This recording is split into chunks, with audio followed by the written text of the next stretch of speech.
আসসালামু আলাইকুম। দেশি মুরগি এভাবেই সারাদিন ছাড়া থাকে, এভাবেই বড় হচ্ছে। এগুলো সব হাফ কেজি। বড় মুরগটা প্রায় 700 গ্রামের মতন হয়েছে। পিওর দেশি মুরগি, যে মুরগি সারাদিন এরকম করে খায় দায় ঘুরে, সারাদিন বাইরে যা পায় পোকা ধান মাকড় ঘাস পাতা যা পায় তাই খায়। এগুলো আমার দেশি মুরগি।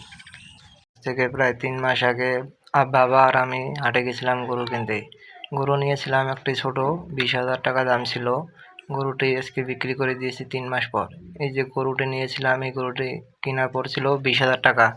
আজকে গরুটি সকালে উঠে বিক্রি করে দিয়েছি 31,500 টাকা। আপনারা সবাই দোয়া করবেন, কালকে হাট যাবো আবারও গরু কিনতে, যেন ভালো একটা গরু কিনতে পারি। আসসালাম।